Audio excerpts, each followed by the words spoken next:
Apakah kamu pernah mendengar cerita tentang surga? Surga adalah tempat yang indah, tempat yang menyenangkan. Tuhan ada di surga dan Tuhan ingin kita semua pergi ke surga suatu hari nanti. Tentunya kamu ingin masuk surga, bukan? Bolehkah saya bertanya? Apakah kamu yakin pasti masuk surga? Apakah alasan Tuhan mengizinkan kamu masuk ke surga? Banyak orang berkata, kita harus taat kepada orang tua, rajin beribadah, rajin berdoa, rajin berbuat baik, dan lain sebagainya. Tapi harus baik apa? Saya punya kabar baik untukmu. Ini kabar baiknya, surga adalah hadiah gratis dari Allah. Namanya hadiah, tentu kita tidak perlu membayar. Surga tidak didapat karena kita berbuat sesuatu, seperti rajin membaca kitab suci, rajin belajar, rajin berdoa, atau rajin melakukan perintah Allah yang lain. Surga juga tidak didapat karena kita layak atau pantas menerimanya. Seperti misalnya kita jadi anak yang pintar, anak yang rajin, kita tidak nakal, suaranya bagus, selalu juara di sekolah. Tapi sekalipun surga adalah hadiah gratis, semua orang tidak dapat masuk surga karena ada yang menghalangi, yaitu dosa. Kita semua adalah orang-orang yang berdosa. Dosa itu seperti kalau kita tidak taat kepada perintah Tuhan, kita marah-marah, bertengkar, menyontek di sekolah, berbohong, berkata-kata kotor, berpikiran jelek, malas, dan lain sebagainya.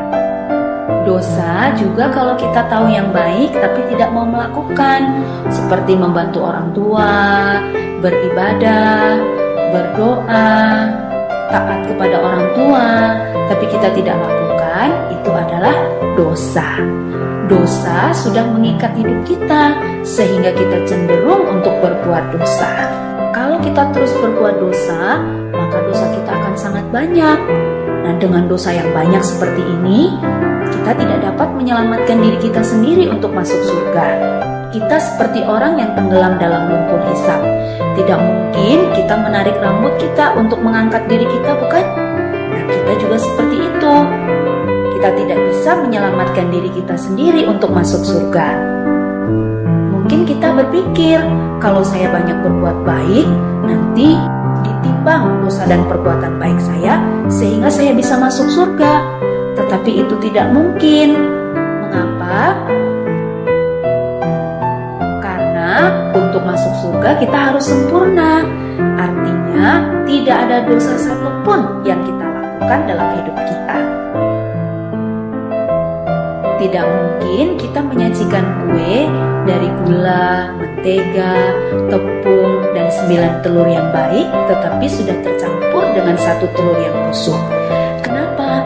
Karena 1 telur yang busuk itu sudah mencemari semua adonan yang baik. Itu sama seperti dosa kita. Sekalipun kita banyak berbuat baik, tapi kalau ada 1 dosa yang kita lakukan, itu sudah membuat kita tidak sempurna, sehingga tidak bisa masuk surga. Tapi Allah bisa menyelamatkan kita. Mari kita melihat cara Allah. Kita harus mengerti, Allah tidak seperti kakek yang baik, yang hanya mengasihi tetapi tidak menghukum kita yang berdosa. Allah juga bukan seperti polisi yang adil, yang hanya menghukum dan tidak mengasihi kita yang berdosa. Yang benar, Allah kita adalah kasih sekaligus adil. Allah yang kasih, Dia tidak ingin menghukum kita sekalipun dosa kita banyak.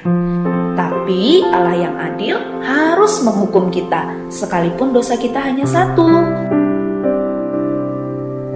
Nah, inilah hukuman orang yang berdosa, yaitu disiksa selama-lamanya di dalam neraka. Apakah kamu melihat ada masalah di sini? Tadi Allah kasih tidak ingin menghukum, tapi Allah yang adil harus menghukum. Bagaimana kasih dan keadilan Allah ini bisa bertemu? ada sebuah cerita yang akan menolong kita untuk mengerti bagaimana kasih dan keadilan Allah bertemu. Ada seorang pemimpin yang sangat bijaksana yang bernama Syamila. Dia mau membebaskan rakyat dari pemerintahan yang kejam.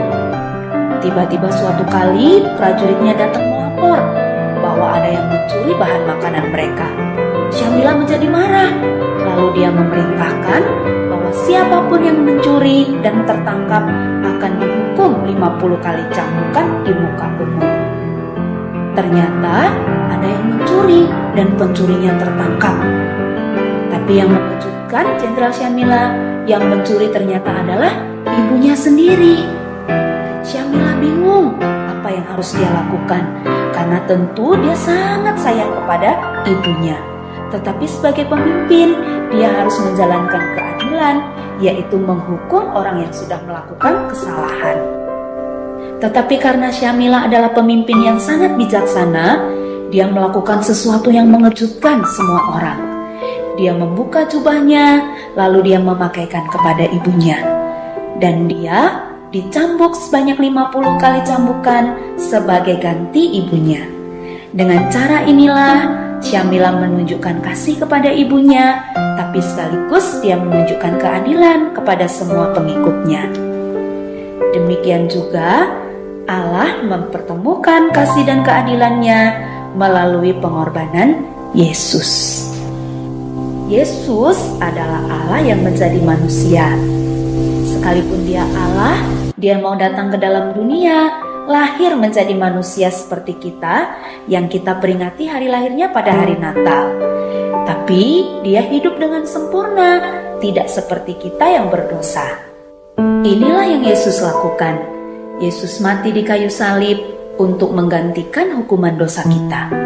Sebelum dia mati, dia berkata sudah selesai. Artinya semua dosa kita sudah diampuni satu kali untuk selama-lamanya.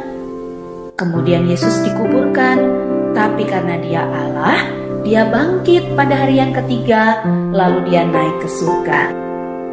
Dan Yesus menawarkan surga sebagai hadiah gratis. Surga hanya dapat kita terima dengan iman. Iman itu seperti kunci untuk membuka pintu surga. Sekalipun ada banyak kunci, tapi hanya satu yang bisa membuka pintu surga. Itu adalah iman yang menyelamatkan. Dan kunci-kunci yang lainnya adalah iman yang tidak menyelamatkan. Iman yang tidak menyelamatkan itu kalau kita hanya memiliki iman di mulut saja. Artinya kita percaya sekalipun kita tidak mengerti, atau hanya sekedar ikut-ikutan, seperti ikut beribadah, ikut berdoa, ikut membaca firman Tuhan, ikut memuji Tuhan, dan lain sebagainya. Tapi kita tidak mengerti, hanya sekedar ikut-ikutan saja. Coba lihat, hatinya masih kosong, tidak ada Tuhan Yesus. Ini adalah iman yang tidak menyelamatkan. Atau kita hanya tahu tentang Tuhan Yesus di kepala saja. Maksudnya, kita sudah tahu tentang Yesus, bahkan bisa menjawab semua pertanyaan-pertanyaan tentang Yesus, karena kita tahu dan bisa menghafal cerita tentang Tuhan Yesus. Kita tahu dia adalah Raja, dia Juru Selamat, dia disalibkan di Bukit Golgota, dia bangkit dari kubur, dan lain sebagainya. Kita bisa menghafal semua cerita itu. Tapi kalau hanya di kepala, kita tidak sungguh-sungguh percaya dalam hati, itu adalah iman yang tidak menyelamatkan. Atau kita hanya mempercayai Tuhan Yesus untuk dapat hal-hal sementara, seperti misalnya untuk mendapatkan mainan, untuk mendapatkan sepatu, untuk mendapatkan makanan yang enak, atau bahkan sering kita berdoa meminta Tuhan Yesus memberikan kita tubuh yang sehat atau kepintaran. Itu semua memang baik, tetapi itu hanya sementara selama kita hidup di dunia ini. Jadi, kalau kita mempercayai Tuhan Yesus hanya untuk dapat hal-hal sementara, itu bukanlah iman yang menyelamatkan. Iman yang menyelamatkan adalah percaya dengan segenap hati kepada Yesus saja sebagai Tuhan dan Juru Selamat yang sudah mengampuni semua dosa kita untuk masuk surga. Jadi, bukan karena kita berbuat baik. Ada satu cerita, ada seorang pemain akrobat yang sangat hebat bernama Blondin.